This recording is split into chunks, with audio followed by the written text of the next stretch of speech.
Good evening, friends. Dr. Maniyar here. In continuation of our tutorials regarding various structural engineering issues of high-rise towers, today we shall discuss one very important topic. This is about variation of concrete grades in the high-rise structure for various elements. We can say the topic is about optimal selection of concrete grades for various elements of high-rise structures and at various heights. It's very obvious that the topmost elements of the towers, they are less loaded, and as you go down, especially your shear walls and columns, they are heavily loaded. They demand a lot of strength as you go down. Naturally, the strength requirements varies along the height of the tower. Also, strength requirement varies element wise, and strength requirement varies about what type of member it is, whether if it is a slab and a beam, flexor and shear governed member, or if it is a shear wall or column which is more dominantly governed by axial forces. So various elements have different requirements, and the criteria of optimal selection of concrete grades is absolutely important to achieve the value engineering. If these criteria are missed out, then there will be a lot of unnecessary cost is going to occur, and it will not of any use. To make the story simple, I have prepared one chart, and this can be considered as a general guideline. This chart is to be referred along with the analysis of the actual project. Here, for reference, for example, if the levels are separated like 15 to 16 to 38, so not necessarily that the chart means that you have to change the level of concrete grade at 16th. In between 15 story, it is to be varied, and then as per the analysis, you have to check that at what level there is a potential to reduce the grade of the concrete. One question may arise that okay, then when there is a less demand at top floors, then why can't we change the size? Majority of high-rise constructions is done with the aluminum formwork, and the aluminum formwork is repeatedly used, and its optimization or its cost efficiency depend on the number of repeated use. So what happened at lower stories, the demand is more, cross sectional requirements are more, at upper stories they are less, but if you want to change your shuttering too frequent, then the cost of that shuttering change will be much higher. However, we do recommend that particularly about shear walls, that a thickness reduction can be adopted after some number of stories, for example like 20 stories, 15 stories, 25 stories, depending on the structure and depending on the criteria there, you can go for 2 to 3 reductions in one tower of say around 60 story. So roughly I can say that at 20 stories you can go for one reduction of thickness or like that. However, there are many other issues like the change in the element thickness changes the carpet area, and then there are different carpet areas at different floors and all that, and sometimes the licensing requirements are such that it is not allowed. So what happens, your sizes basically for high-rise towers, they are governed from the first typical floor, and the same sizes are continued on upper floors. But at upper floors the demands are very less, and demands are very less, and then we have to reduce the concrete grades also, and to some extent one or two changes in the thickness, if permissible, they are to be adopted. So today's tutorial is focusing on what? It is focusing on the concrete grades.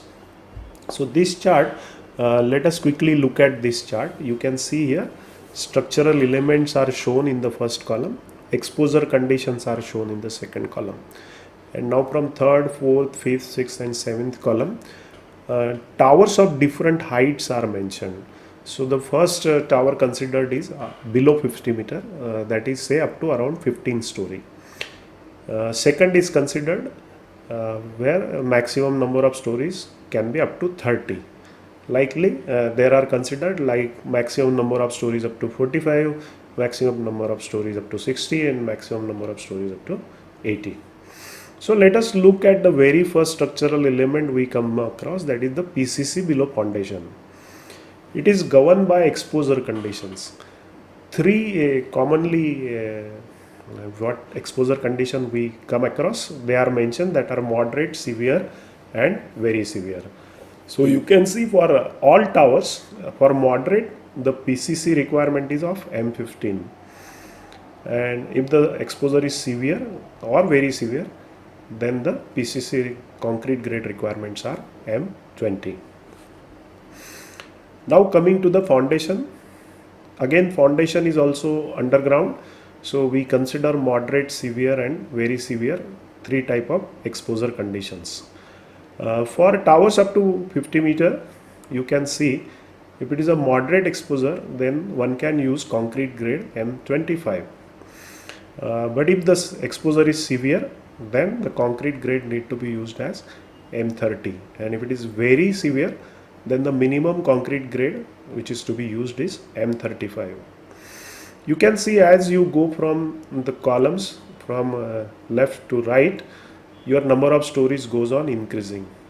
So you can see that for a tower up to 80 stories, tallest tower considered in this table, your foundation, the optimal grade of foundation is considered as M50. Same way for up to 60 story towers, it is considered as M45, and for 45 story tower it is considered as M40, and for 16 to 30, that is 30 story tower, again it is ideally it is M30, but if the exposure is very severe, then this need to be considered as M35. So moving ahead, after foundation there are starters, column, shear wall, column, shear walls, starters, and for that, then as the lower member are heavily loaded, their strength demands are more, they are stressed heavily, naturally higher grades of concrete are required for taller towers. For towers up to 50 meter height, you can start with your columns and shear wall starters coming out of foundation with M25 grade, and here for this 50 meter building they are governed by exposure condition. So again moderate M25, severe M30 and very severe is M35. If you look at the again this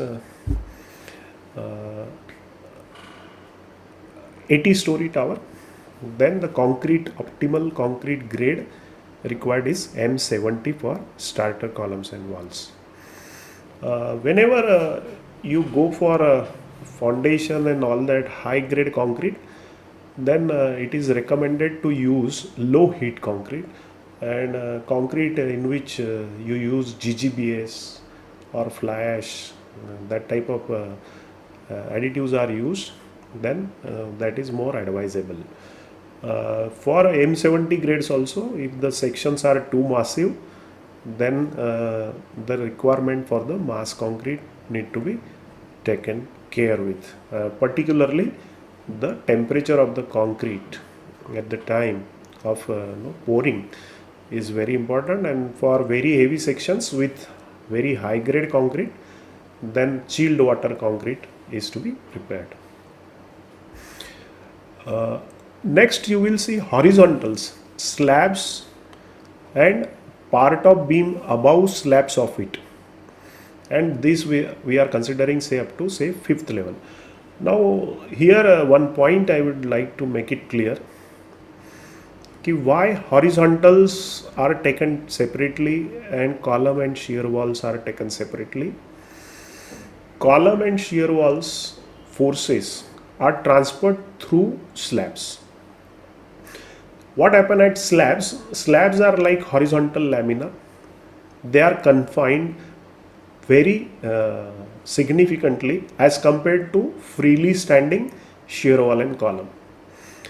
So, as per ACI, even if the strength of the horizontals, that is the confined concrete, that is the concrete of slab, if it is even lesser up to 0.7 times the strength of the concrete of shear walls, then also it is capable to carry the forces in the columns and shear walls.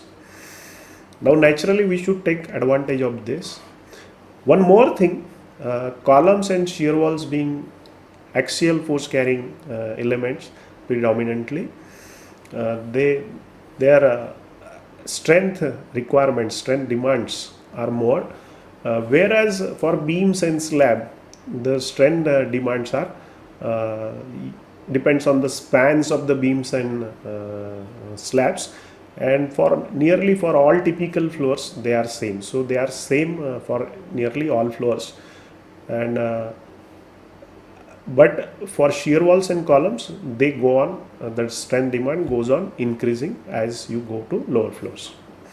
So we require heavier or say stronger concrete elements for shear walls and columns, but we really do not require that much strong concrete for beams and slabs. So in that case we take the advantage of that provision in ACI, and then we can try to reduce the concrete grade in the horizontals up to 0.7 times the concrete grade of shear wall. So you can see here, of course there are people are concerned that the confinement should be there and all that. So what about the beams? Because beams are not laterally confined and all that. So the construction practices need to be like that, that whatever is the grade of concrete, that concrete is to be filled up to the slab soffit level. Once it is filled up to the slab soffit level, then the grade of the horizontal slabs, where you are taking the advantage of confinement of concrete and you are using the lower grade of concrete, that need to be poured. If advantage of these clauses are to be taken, naturally minimum two pump setup is required. However, the cost savings are very significant, because if you see this table, you can see here very well that here if your column starter concrete grade are M70, then your horizontals you are okay with even M50. So there is a significant saving in your concrete grade. There is a very significant cost impact when you adopt M50 in place of M70 for horizontal slabs. So it's a big advantage. Okay. So this way you can notice that here the columns or shear walls are of M70 grade. However, the horizontal selected are M50 grade. So you can see that for smaller height towers, we are anyway at the whatever the lowest permissible grade of concrete. So naturally there is not a much scope to reduce the grade of horizontals. However, for very tall towers, naturally the concrete strength demands for shear walls are much higher, and then there is a good scope to reduce the grade of concrete for slabs. So now if I look at this 50-meter building, I can see that the starters are starting with M25, 30, 35 depending on the exposure conditions. Then up to 5th floor, the same concrete grades are maintained. Then from 6th to 15th, moderate and severe only are considered. I think there is no, very severe is not very common. So for M25 and M30 is there. And then horizontals also, there is not much scope to reduce it by 0.7, because again there is one requirement, that is of M25 or M30 depending on the exposure condition. So that are the least grade you can adopt. So again it is M20 and M35. But if you see the extreme case here, of course your column grades are M70, 70, 70 and your horizontal grades are M50. So again, if you look at the further next level, that is say from 6th to 15th, so the same grades of the concrete are maintained here. Here it is M40, here also it is M40. There is always sometimes some small scope to reduce the grade. So from M50 it is going to M45, and from M70 here also it is M70. But as you go on above floors, higher floors, then you can reduce the grade of concrete accordingly. So if you see here, you can see here for a taller tower, your foundations are M50, your starter columns are M70, your first lower horizontals are M50, your columns above that are again M70, horizontals are M50. Then you have started reducing the grade of concrete from 16th floor, 16 to 38th floor, you are going with now M30. Then for corresponding to that 0.7 times the strength can be achieved for horizontals. So you can cast the horizontals with M45. After that, when you come next, that is the 31st to 45th level. So there is a further scope to reduce the column grade from M60 to M50. And now as the column grades are reduced to M50, there is again further scope to reduce the grade of slabs to M40. So like this till it goes on, and at top stories, then you end up with M30 grade. So your grade at above floors is M30, it's at moderate floors it is M40, M50, M60, and then at the starters and lower floors it goes to M70. So this way lot of optimization is achieved. Concrete sections where it is required, where it's a strong demand, where it is a strength demand, then there you are providing higher strength of concrete and thereby reducing the reinforcement, heavy demand on reinforcement. And as you go above, because of your aluminum formwork shuttering, your columns and shear wall sizes are actually much larger than required, and naturally you try to save whatever way, so you go for the lower grades of the concrete. So this chart is very useful, and this chart can be referred anytime from my LinkedIn account where I have posted. I'm going to post it, and you can refer this chart. This chart is a general guideline.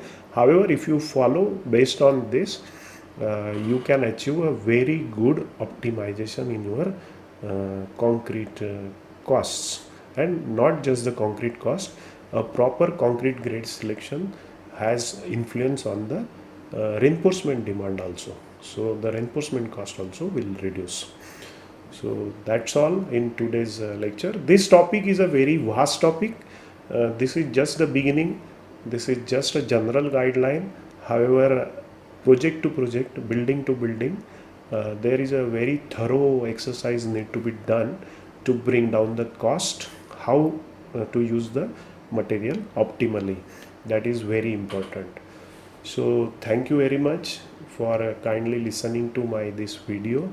If you find my videos useful, please like, share and subscribe my videos. Thank you very much.